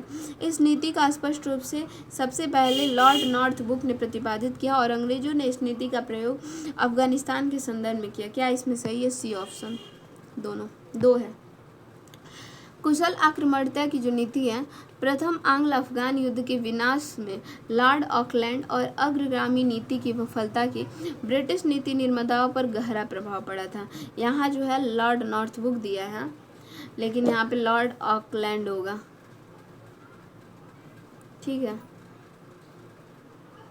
देखिए कुशल आक्रमणीयता की नीति कहा जाता है। समर्थकों का मानना था कि भारत में जो ब्रिटिश सरकार को अफगानिस्तान के मामलों में हस्तक्षेप नहीं करना चाहिए। यहाँ दिया ना अफगानिस्तान के संदर्भ में, तो वही अफगानिस्तान के अमीर धन और शस्त्रों की सहायता देनी चाहिए जिससे वह अपनी स्थिति को सुदृढ़ कर सके। इंग्लैंड को यूरोप में ही रूस के साथ कोई संधि कर लेना चाहिए जिससे कि अफगानिस्तान का समस्या उलझने न पाए। इस नीति को स्पष्ट रूप से सबसे पहले सर जॉन लॉरेंस ने प्रतिपादित किया था। सॉरी, इसमें गलत मैंने बता दिया, यहाँ लॉर्ड नॉर्थब्रुक के जगह ये रहेगा कि सबसे पहले किसने प्रतिपादित किया था, तो सर जॉन लॉरेंस ने इस नीति को सबसे पहले जो है प्रतिपादित किया। यद्यपि लॉर्ड कैनिंग के पत्रों में भी इस नीति की उत्पत्ति आधार मिलती है। कुशल आक्रमणीयता की जो नीति है वो पालन लॉर्ड लॉरेंस के समय, लॉर्ड नॉर्थब्रुक के समय तक मिला।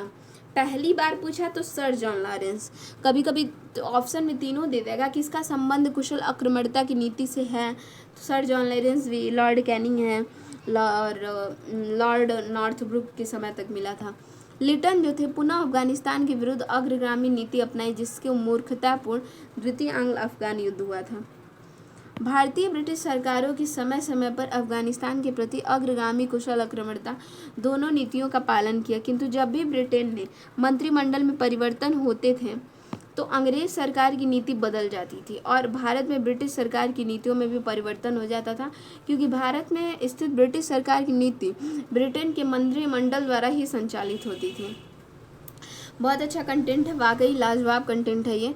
28 नंबर हम देखेंगे, जैसे यहाँ दिया है, ये डेट ही इंपॉर्टेंट है, डेट बस रट लेना है। जैसे प्रथम आंग्ल अफगान युद्ध दिया है, द्वितीय आंग्ल अफगान युद्ध, तृतीय, तो ऐसे हम पढ़ेंगे। प्रथम आंग्ल अफगान जब युद्ध हुआ था, अभी हमने मराठाओं के साथ युद्ध देखा था, संधिया उसकी हमने याद की थी थोड़ी सी रिलेट करके, अब यहाँ पर याद करेंगे प्रथम आंग्ल अफगान की युद्ध जब है कब हुआ था, तो 39 से 42 में हुआ था। 1839 से लेके 1842 में आंग्ल अफगान, ठीक है। और इस युद्ध की जो शुरू होने पर लॉर्ड ऑकलैंड जो थे वो भारत के गवर्नर जनरल थे, लॉर्ड ऑकलैंड। द्वितीय आंग्ल अफगान जब युद्ध हुआ था, जो कि कब हुआ था, 1878 से 1880 तक हुआ था, तो इसमें क्या था, लॉर्ड लिटन प्रथम थे। और तृतीय आंग्ल अफगान युद्ध जो हुआ था वो 1919 में हुआ था। इसमें 2 जो है सही है। हम थोड़ा याद करेंगे, आंग्ल अफगान जब भारत में आए तो वो हमेशा जो क्या करते थे ना, जो बयां करते थे अपनी बातों को, तो समझिए 1842 लास्ट में आएगा, क्या करते थे, अफ़गान जब पहली बार आंग्ल अफ़गान युद्ध हो रहा था तो वो अपनी बातों को बयां करते थे, अर्थात 42 आ जाएगा। लेकिन जब दूसरी बार जब आंग्ल अफ़गान युद्ध हुआ था तो वो क्या किए कि अपनी सत्ता के लिए, मतलब 7 और 8 सत्ता के लिए ठाठ से जाके 80 घाट पे बैठ गए, मतलब 1880। थोड़ा सा ना रिलेट करने पे चीज़ें भूलेंगी नहीं, थोड़ा सा माइंड लगाने पे याद हो जाएंगी। तो दूसरा आंग्ल अफ़गान युद्ध जो हुआ था वो अपने मतलब सत्ता के लिए ठाठ से जाके 80 घाट पे बैठ गए, अर्थात कि 1878 और 1880, और पहला का 1839 से 42। तीसरा जो हुआ था, तीसरा आंग्ल अफ़गान युद्ध जब हुआ तो उसने बोला कि अब हम तीसरा अफ़गान युद्ध अगर हम करेंगे ना तो रॉलेट एक्ट की तरह करेंगे, काला कानून की तरह, 1919। और ये रावलपिंडी की जो संधि के साथ ही युद्ध समाप्त हुआ था। तो भाई रावल रूप ले लिया, भाई रॉलेट एक्ट आया, रॉ दोनों में, तो रावल रूप। लॉर्ड वेलेस्ली के सबसे पहले सहायक संधि हैदराबाद के निज़ाम के साथ की थी। यद्यपि निज़ाम अंग्रेज़ों से रुष्ट था, फिर भी उसे मराठों पर विश्वास नहीं था। जो निज़ाम था ना वो अंग्रेज़ों से रुष्ट था, फिर भी उसे मराठों पर विश्वास नहीं था। उसने सितंबर 1798 में सहायक संधि पर हस्ताक्षर किया। इस संधि के अनुसार निज़ाम ने अपने राज्य से समस्त फ्रांसीसी सैनिकों को हटाकर पुनः अंग्रेज बटालियन को अस्थायी रूप से रखना स्वीकार कर लिया।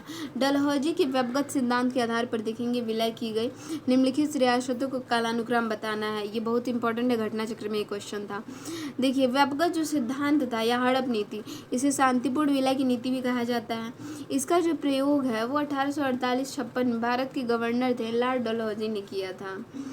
और इसी के अंतर्गत न सतारा तो सत्ता हम क्या करते हैं, तो 48 में 1848 था, तो हम थोड़ा रिलेट करके याद करेंगे। मेरे से क्वेश्चन बहुत गलत हो रहा है, तो या तो ऐसे पढ़ लीजिए कि सत्ता संभाल के बैठे हैं घाट पे उदय, सत्ता संभाल के, या फिर सत्ता संभाल के जोतने के लिए तो जैतपुर, और सत्ता संभाल कर तो सतारा के बाद संबलपुर आएगा, और सत्ता संभाल कर घाट पे बैठे हैं उदय, सत्ता संभाल कर तो सतारा, और संभाल कर जोतने के लिए अर्थात कि जैतपुर, घाट पे बैठे हैं उदय। फिर झांसी की रानी आके नाक से कटा दी, झांसी की रानी आके नाक से कटा दी, तो मतलब पहले सतारा, फिर क्या किए तो कहाँ बैठे हैं, तो घाट पे बैठे हैं। संबलपुर और जैतपुर तो दिया नहीं है तो घाट पे बघाट हो जाएगा, फिर उदयपुर, झांसी और नागपुर। लेकिन डेट भी हम थोड़ा याद कर लेते हैं कि सतारा कब हुआ था, 1848 में हुआ था। सत्ता ठाठ से मिलती है 48, और जैतपुर संभल जाओ ना तो 9 लास्ट में आ रहा है, या फिर खेत को जोत दो ना तो 9 आ रहा है, तो 1849। बघाट, घाट पे सब क्या होता है तो जीरो हो जाता है, मतलब सारी पंचायत जीरो हो जाती है। 48 49 मतलब एक ये याद रखना है, लास्ट डिजिट मैं याद करवा दे रही हूँ।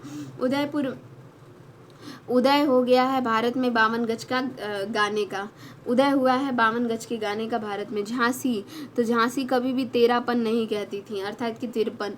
और नाग, नाग जब होता है ना तो वो 54, चारों ओर नाग ही दिखाई देता है, तो 54 याद कर लीजिए। डलहौजी की जो हड़प नीति से भारतीय रियासतों में तीव्र असंतोष उत्पन्न हुआ। 1857 का विद्रोह एक प्रमुख कारण बना था। उसके बाद है 30 का डी। जेम्स आउट्रम ने 1854 में अवध को ब्रिटिश रेजिमेंट बनाया था। तो किसने बनाया था, जेम्स आउट्रम। देखिए अवध का विलय ब्रिटिश साम्राज्य के जेम्स आउट्रम की रिपोर्ट के आधार पर किया गया, सही है। तत्कालीन अवध का नवाब वाजिद अली शाह था, दोनों ही सही है डी। देखिए जो जेम्स आउट्रम था 1854 में ब्रिटिश अवध का ब्रिटिश रेजिमेंट बनाया गया, और 1856 में अवध का विलय ब्रिटिश साम्राज्य में जेम्स आउट्रम के रिपोर्ट के आधार पर कुशासन के आरोप लगाकर किया गया। इस समय अवध का जो नवाब था वाजिद अली शाह था। कौन था वाजिद अली। कॉर्नवालिस ने 1794 में सूर्यास्त कानून बनाया। अब पूछ सकते हैं कि सूर्यास्त कानून किसने बनाया, तो कॉर्नवालिस। इसकी अस्थायी बंदोबस्त कब थी, 1793 की थी। 1794 में इसने सूर्यास्त कानून बनाया। इसके तहत ये घोषित किया कि यदि पूर्व निर्धारित तिथि के सूर्यास्त एक सरकार को लगान नहीं दिया गया तो जमींदारी जो है वो नीलाम हो जाएगी। फिर है 31 नंबर लॉर्ड लिटन के बारे में। तो इसका जो उपनाम है इसको हम ऐसे पढ़ते हैं कि देखिए लॉर्ड लिटन के संदर्भ में इसने क्या किया था ना कि इसने रिचर्ड स्ट्रेटजी की अध्यक्षता में एक अकाल आयोग की स्थापना की थी। इनके समय में ही एशियाटिक सोसाइटी ऑफ बंगाल की स्थापना हुई थी। किसके समय? तो लॉर्ड लिटन के समय में। तो हम देखते हैं इसमें क्या सही है। बी तो कह रहा है पहला सही है। तो देखिए जो लॉर्ड लिटन था इसका उपनाम था ओवन मेरेडिथ। इसके शासनकाल में बम्बई, मद्रास, हैदराबाद, पंजाब, मध्य भारत में भयानक अकाल पड़ा था। इसने रिचर्ड स्ट्रेटजी की अध्यक्षता में अकाल आयोग की स्थापना की थी। किसकी अध्यक्षता में? रिचर्ड स्ट्रेटजी की अध्यक्षता में। प्रथम दिल्ली दरबार का जो आयोजन है वो एक राजकीय अधिनियम पारित करके 1877 में ब्रिटेन की महारानी थी विक्टोरिया कैसरे हिंद की उपाधि से विभूषित किया गया था। वहीं अगर हम देखेंगे कि अलीगढ़ में एक मुस्लिम एंग्लो प्राच्य महाविद्यालय की स्थापना की गई थी। वर्नाकुलर प्रेस एक्ट जो कि 1878 में पारित किया गया था। इसके समय में अशस्त्र अधिनियम 1878 में पारित हुआ था। ठीक है, इसके समय में क्या? शस्त्र अधिनियम आर्म्स एक्ट 1878 में पारित हुआ था। इसने सिविल सेवा परीक्षाओं में प्रवेश के लिए अधिकतम आयु सीमा घटाकर 19 वर्ष कर दी थी। वहीं ये लिटन के बारे में था। अब हम वॉरेन हेस्टिंग जो था 1773 में इसने रेगुलेटिंग एक्ट के द्वारा वॉरेन हेस्टिंग जो है बंगाल का प्रथम गवर्नर जनरल बना और द्वैध शासन प्रथा को समाप्त किया। इसने क्या समाप्त? हेस्टिंग्स के समय रेगुलेटिंग एक्ट जो था 1774 में कलकत्ता में एक उच्च न्यायालय की स्थापना हुई। हेस्टिंग के समय बोर्ड ऑफ रेवेन्यू की स्थापना हुई और 1781 में कलकत्ता में प्रथम मदरसा की स्थापना हुई। हेस्टिंग के समय 1784 में ही एशियाटिक सोसाइटी ऑफ बंगाल की स्थापना हुई।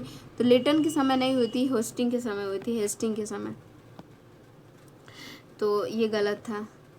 तो भाई होस्ट कौन करेगा एशियाटिक सोसाइटी को? तो कौन करेगा? हेस्टिंग करेगा, लॉर्ड हेस्टिंग। अब है लॉर्ड वेलेस्ली की सहायक संधि के संदर्भ में हम देखते हैं। तो इसका जो है पहले कौन मतलब बना था? तो सी दूसरा हो जाएगा। स्वीकार किसने किया था? तो जो लॉर्ड वेलेस्ली की सहायक संधि थी उसको सबसे पहले हैदराबाद ने स्वीकार किया था मैंने 1798 में। फिर मैसूर 98, फिर 99 में मसूर। हैदराबाद जब किया तो हैदराबाद मशहूर हो गया। तो उसके बाद मैसूर, उसके बाद मशहूर तो होगा तो अवध के लोगों ने मशहूर होकर अवधी बोलने लगा। एक अवधी भाषा होती है, बोलने लगा। तो 1801 में क्या हुआ? अवध। फिर अवधी बोलने के कारण जो मराठा के पेशवा थे वो क्या हुए? तो मतलब कहने लगे कि मुझे भी सहायक संधि दो। तो मराठा पेशवा 1802 भोसले। तो उसके बाद घोष होने लगी सिंधियों की। घोष होने लगी अर्थात कि घोष में घोष कर लीजिए। और घोष किससे होने लगी? तो बीन से होने लगी। तो 1803 हो जाएगा। और सिंधिया तो सिंधी मतलब मुझे भी सिंधी दो, तो 1804 हो जाएगा। मतलब क्रम थोड़ा सा हमें याद करना जरूरी है। पहले कौन आया? तो हैदराबाद। उसके बाद मशहूर सुने तो हैदराबाद मशहूर हो गया तो मैसूर। फिर अवधी भाषा बोला तो अवध आ जाएगा। उसके बाद मराठा का पेशवा। उसके बाद भोसले के साथ, फिर सिंधिया के साथ। फ्रांसीसी गवर्नर डुप्ले ने सर्वप्रथम सहायक संधि प्रणाली का प्रयोग करते हुए भारतीय राजाओं की सहायता देने बदले में उनसे धन लेने की शुरुआत की। परंतु सहायक संधि की व्यापकता जो थी वेलेस्ली के काल में देखने को मिली जब उसने इस अंग्रेजी राज्य को विस्तार साधन बनाया। यह एक प्रकार की मैत्री संधि थी जिसे 1798 से 1805 के दौरान लॉर्ड वेलेस्ली ने व्यापक रूप से देशी राज्यों के साथ संबंध बनाने के लिए प्रयोग किया था। इस संधि के नियमानुसार भारतीय राजाओं की विदेशी संबंध कंपनी तय करेगी। बड़े राज्य अपने खर्च पर अंग्रेजी सेना को अपने राज्य में रखेंगे। फिर है 33 नंबर क्वेश्चन, प्रथम आंग्ल मराठा युद्ध। देखिए अभी हमने देखा था ना प्रथम द्वितीय सब। तो प्रथम आंग्ल जो मराठा युद्ध हुआ था, अंग्रेजों ने रघुनाथ राव को वापस पेशवा बनाने के लिए इस युद्ध को प्रारंभ किया। इस युद्ध के दौरान 1776 में पुरंदर की संधि हुई थी। डी ऑप्शन है। प्रथम आंग्ल मराठा युद्ध हुआ था तो रघुनाथ राव की जो वापस पेशवा बनाने के लिए इस युद्ध को प्रारंभ किया गया। इस युद्ध के दौरान 1776 में पुरंदर की संधि हुई थी और पुरंदर की संधि के करने के उपरांत अंग्रेज इस संधि को मानने से मुकर गए। कहा कि हम पहले ही 1775 में सूरत की संधि कर चुके हैं, अतः फिर जारी रहा था। इस युद्ध में कर्नल कीटिंग, कर्नल अपटन और कर्नल एगटस, इसके बाद कर्नल कॉकबर्ग ने अंग्रेजों की अगुवाई की। इस समय काल में वॉरेन हेस्टिंग जो था वो बंगाल का गवर्नर था। मराठाओं की तरफ से महादजी सिंधिया और मल्हार रावकर होलकर नेतृत्व में थे। थे। इस युद्ध में अंततः 1782 में क्या हुई, सालबाई की जो संधि हुई थी। फिर यहाँ दिया है भारत के 3 आंग्ल मराठा युद्ध थे। द्वितीय जो हुआ था अंग्रेजों की तरफ से लॉर्ड वेलेस्ली के नेतृत्व में लड़ा गया था और इसमें राजापुर घाट की संधि हुई थी। और तृतीय जो पूना की संधि समाप्त हुआ 1818 में अंग्रेजों द्वारा पेशवा का पद जो है तृतीय आंग्ल मराठा युद्ध में समाप्त किया गया। अंतिम पेशवा बाजीराव द्वितीय को कानपुर के निकट बिट्ठू में पेंशन को देकर भेजा गया, जहाँ पर 1873 में उनकी मृत्यु हो गई थी। अब यहाँ पे देखिए डेट आ गया ना, मैंने बोला था डेट भी पूछ सकता है भाई, आयोग अल्टर आया, आयोग कुछ भी पूछ सकता है। सूरत की संधि कब हुई थी, तो सूरत कौन देखता है, तो पंचायत में जब भी जाते हैं या फिर सत्ता हमारी बन गई, मान लीजिए गांव में कोई प्रधान बन गया, उसकी पंचायत है अर्थात उसकी सत्ता बन गई, तो पंचायत में जब कोई जाता है तो उसकी सूरत देखी जाती है। तो 7 और 5 लास्ट में आएगा, 1775 में हुई थी। सूरत किसकी देखी जाएगी, तो 17 याद रखिएगा। सालबाई की संधि कब हुई थी, तो ये हुई थी 1882 में। अब थोड़ा संधि को हम ना ऐसे याद करते हैं कि यहाँ से गड़बड़ ना हो। सालबाई की संधि कब हुई थी, तो 1882 में, 1782 में हुई थी। तो सूरत तो किसकी, 17 साल के लड़के की देखी जाती है, वो भी सत्ता में पंचायत में। सालबाई की जो संधि है, तो साल जो है ना वो हमें 80 घाट पे 2 साल मिला, अर्थात कि 80 और 2 मतलब 82, 2 साल मिला, तो 1782। और बसीन की संधि, तो बशीन लोग बसते हैं कहाँ, बसने के लिए क्या कहते हैं, दो मुझे, मतलब बसना है मुझे तो ज़मीन दे दो, तो बसीन की संधि ज़मीन दे दो मुझे, तो बसीन 1802 में हुई थी। अब मंद मंद कौन मुस्कराता है, 18 साल के लड़के, 1818। सूरत यकीन कह रही हूँ, आप रट के देख लीजिएगा और इसको मतलब थोड़ा ऑड लगेगा, ऑकवर्ड भी लगेगा कि कैसे याद हो रहा है, बट ऐसे मुझे बहुत फ़ायदा होता है याद करने में। सूरत की जो संधि हुई थी ना वो 1775 में हुई थी। राघवा रघुनाथ राव और अंग्रेजों के बीच हुई थी, राघवा रघुनाथ राव अंग्रेजों के बीच हुई थी। और ये कब हुई थी, सूरत जो है वो सत्ता में पंचायत में देखी जाती है 7-5। इस संधि के अनुसार अंग्रेजों ने राघवा के सैनिकों सैनिक सहायता देना स्वीकार किया। पुरंदर की संधि कब हुई थी, 1776 में। तो भाई पुरंदर में इंद्र आ रहा और इंद्र में 76 गुण है, तो 1776। सालबाई की संधि 80 घाट पे 2 साल मिली, 8 और 2, तो सालबाई की संधि 1782 में। ये प्रथम आंग्ल मराठा युद्ध समाप्त हुई थी ये सालबाई की संधि। बशीन की संधि, तो बसीन से हमें क्या हो जाए, बसने के लिए ज़मीन दे दो, 1802 में हुई थी। और पेशवा जो थे बाजीराव द्वितीय अंग्रेजों के मध्य हुई थी, द्वितीय और अंग्रेजों के मध्य। और फिर 1802 में पेशवा बाजीराव द्वितीय और बेसिन की संधि पर हस्ताक्षर करके सहायक संधि ब्रिटिश प्रस्ताव को स्वीकार कर लेने शुरू हुई थी। देवगांव की संधि कब हुई थी, तो देव के गांव में 17 दिसंबर को 1803 में। देव के गांव में क्या होता है ना कि सब ना जीरो रहते हैं, सिर्फ बीन बजाते हैं, तो 1803 में हुई थी। और ये द्वितीय मराठा युद्ध के दौरान रघुजी भोसले और अंग्रेजों के बीच हुई थी। नवंबर 1803 में आरगांव की लड़ाई में अंग्रेजों ने रघुजी भोसले को पराजित किया और इसके फलस्वरूप ये संधि हुई थी। सूरजी अर्जुन गांव की संधि मैंने बताया, अर्जुन जब युद्ध करने के लिए जाएंगे तो बीन बजेगी, 1803 में हुई थी। दौलत राव सिंधे और अंग्रेजों के मध्य, सिंधे ने अपने दरबार में ब्रिटिश रेजिमेंट रखना स्वीकार किया। राजपुर घाट की संधि कब हुई थी, तो भाई राजपुर घाट पे क्या करता है, राजा जो होता है घाट पे बैठ के पंचायत करता है, 1805 में हुई थी। अंग्रेजों और होलकर के मध्य हुआ था। ग्वालियर की संधि कब हुई थी, ग्वाला जो है ना हर घर जाके 17 SDG पूरा कर रहे हैं, तो 1817 में हुई थी। और इसमें अंग्रेजों और महादजी सिंधे के मध्य हुई थी। इस संधि के अनुसार महादजी सिंधे पिंडारियों का दमन किए थे, इम्पॉर्टेंट है। ग्वालियर के संबंधी के द्वारा पिंडारियों का दमन हुआ था। पूना की संधि कब हुई थी, तो भाई पूर्ण रूप से क्या हुआ, 17 SDG स्वीकार हो गया। तो अंग्रेजों और पेशवा के मध्य हुई थी, जिसके पेशवा ने मराठा संघ की अध्यक्षता ली। मंद मंद कौन मुस्कुरा है, 18 साल के लड़के जो हैं मंद मंद मुस्कुरा रहे हैं संधि के लिए। 1818 में होलकर और अंग्रेजों के मध्य हुई थी, जिसके अनुसार होलकर ने राजपूत राज्यों पर अपने अधिकार वापस ले लिए। 35 नंबर देखेंगे क्वेश्चन। और द्वैध शासन का जनक कहा जाता है, किसको कहा जाता है, डी ऑप्शन है लियोनेल कार्टिस को। द्वैध शासक का जनक जो है वो लियोनेल कार्टिस को माना जाता है। ये एक ब्रिटिश अधिकारी और लेखक था। इसकी पुस्तक थी डायर की। 1764 में जब बक्सर का युद्ध हुआ था तो इसकी समाप्ति के बाद इलाहाबाद की संधि हुई, जिसमें कि मुगल सम्राट थे शाह आलम द्वितीय अंग्रेजों के बीच संपन्न हुई थी। और इस संधि के तहत कंपनी को 1765 में बंगाल, बिहार, उड़ीसा की दीवानी प्राप्त हुई थी और यहीं से द्वैध शासन की स्थापना हुई थी। 1700 1773 के रेगुलेटिंग एक्ट के संदर्भ में देखेंगे।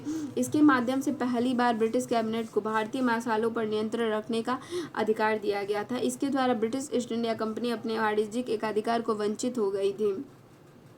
इसमें ए ऑप्शन है, केवल 1 सही है। तो देखिए, जो इस अधिनियम में मध्य में पहली बार ब्रिटिश कैबिनेट को भारतीय मसालों पर नियंत्रण रखने का अधिकार दिया गया और इसने बंगाल के गवर्नर पद को बदलकर बंगाल के गवर्नर जनरल कर दिया। बंगाल में प्रशासन गवर्नर जनरल और 4 सदस्यों वाली एक परिषद द्वारा चलाया गया। वॉरेन हेस्टिंग को बंगाल का जो है पहला गवर्नर जनरल बनाया गया। बॉम्बे और मद्रास के गवर्नर अब बंगाल के गवर्नर जनरल के अधीन कार्य करते थे। चार्टर का जो अधिनियम 1813 के द्वारा कंपनी के वाणिज्यिक एकाधिकार से वंचित हो गई थी। ईस्ट इंडिया कंपनी जो इससे पूर्व क्राउन की तरफ से अधिकार पूर्वक शासन कर रही थी की शक्तियों में कमी आई। हालांकि कंपनी को चीन के साथ व्यापार और चाय के व्यापार का एकाधिकार प्राप्त था और इसमें क्या था कि वाणिज्यिक को एकाधिकार से वंचित कर दिया गया था। कंपनी को वाणिज्यिक एकाधिकार से वंचित किया गया था। तो ये जो है गलत है, दूसरा तीसरा सही, पहला सही। एशियाटिक सोसाइटी ऑफ बंगाल की स्थापना, सुगौली की संधि, प्रथम आंग्ल सिख युद्ध और ये मतलब इसका कालानुक्रम बताना है। वॉरेन हेस्टिंग जो थे 1784 में एशियाटिक सोसाइटी ऑफ बंगाल की उन्होंने स्थापना की।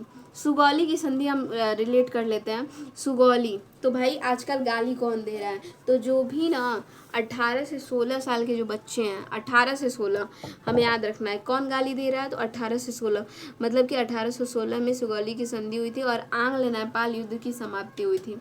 प्रथम आंग्ल सिख युद्ध में लाहौर की संधि हुई थी। अब लाहौर की संधि कब हुई थी, तो 46 में।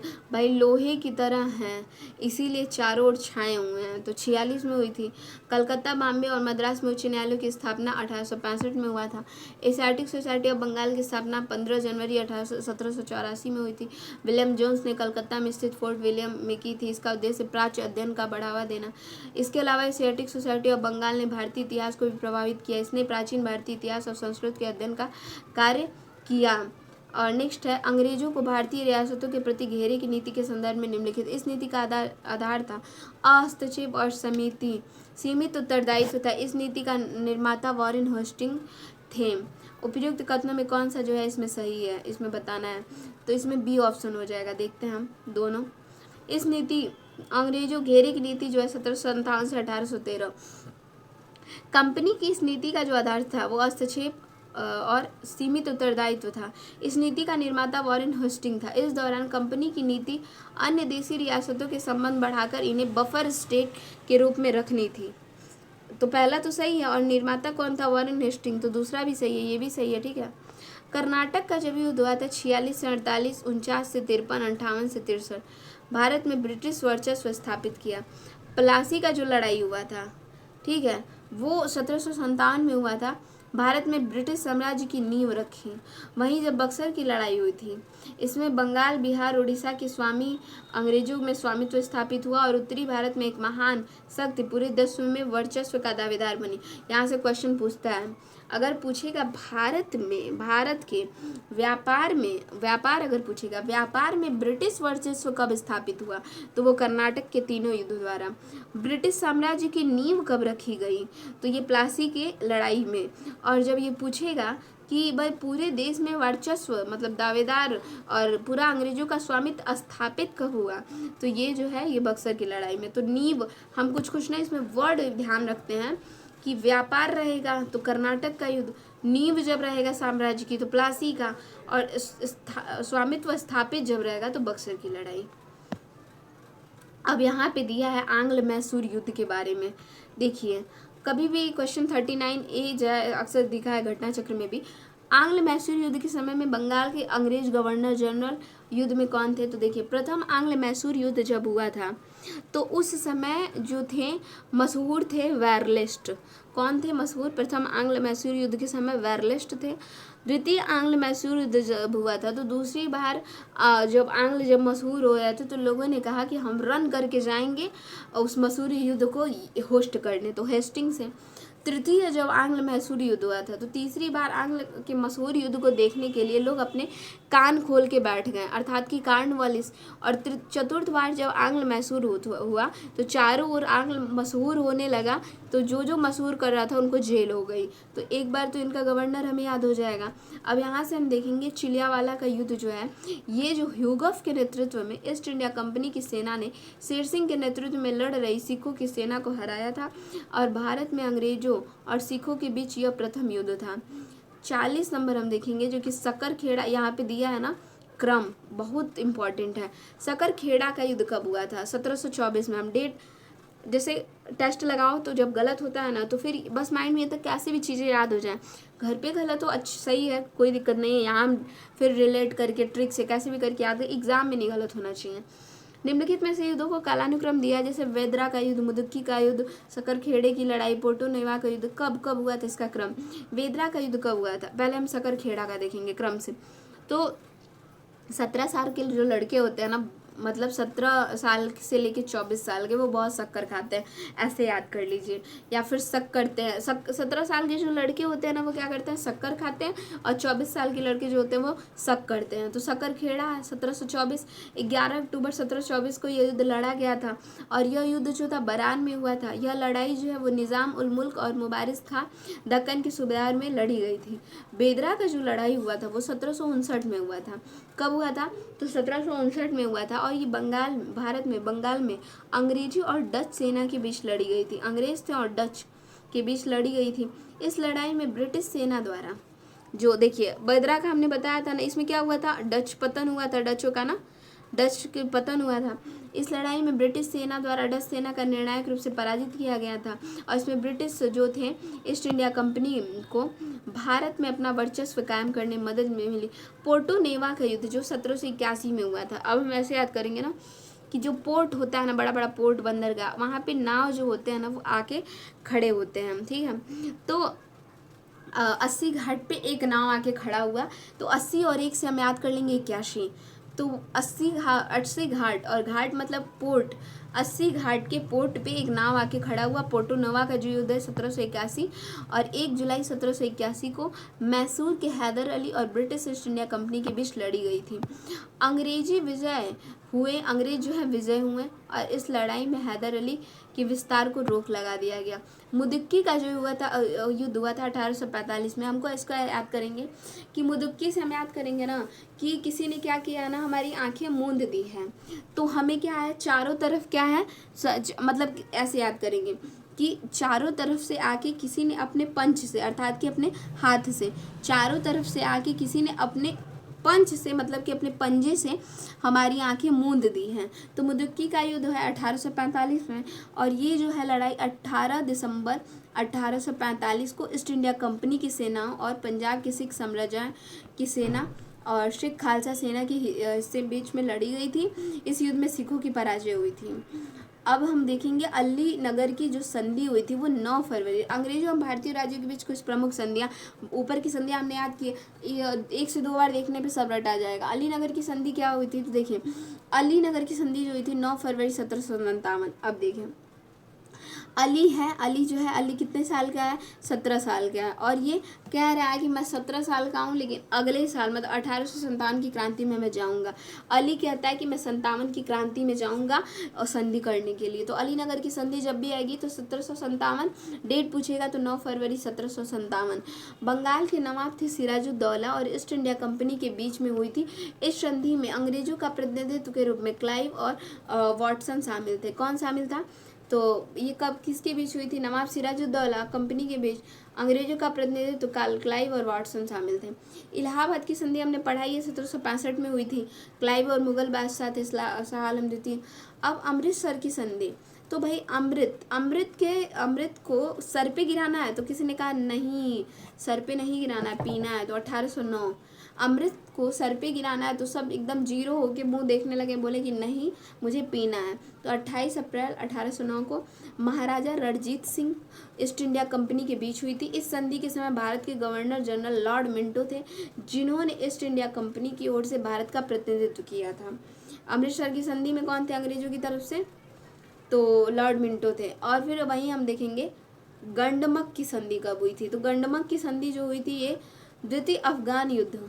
गंडमक की संधि कब हुई थी? तो द्वितीय देखिए पहले हम पढ़ेंगे गंडमक की संधि 1800 ये क्या बोलेंगे इसको 79 में हुई थी 79। तो गंडमक से हमें गंडक यहाँ साउंड आ रहा है ना, म को साउंड साइलेंट कर दे तो गंडक। किसी ने कहा तुम्हें अगर सत्ता चाहिए तो गंडक में कूद जाओ, सत्ता के लिए नहीं कूदेंगे, अर्थात कि 7 और 9 मतलब सत्ता मतलब 7 और 9, सत्ता के लिए नहीं कूदेंगे तो 7 और 9। यह संधि जो है द्वितीय अफगान युद्ध के दौरान मई 1800 मतलब 1879 में भारतीय ब्रिटिश सरकार के तत्कालीन वायसराय थे लॉर्ड लिटन और अफगानिस्तान के अबतस्त अमीर शेर अली के पुत्र थे याकूब खां के बीच हुई थी। तो यहाँ पे हमारा मॉडर्न हिस्ट्री का टेस्ट 1 कंप्लीट हुआ है। बहुत सी चीज़ें मुझे इसमें याद हुई हैं, मैंने खुद कई बार पढ़ के टेस्ट दिया फिर भी नंबर बहुत कम आया था। अब यहाँ से हम फिर से इसको रिवीजन करके पर्पस से कर रहे हैं ताकि एग्ज़ाम में ना गलत हो, इसलिए मैं थोड़ा बहुत रिलेट करते हुए चल रही हूँ ताकि गलत ना हो। अब नेक्स्ट टेस्ट जो है इसको हम नेक्स्ट वीडियो में करते हैं। Thanks for watching.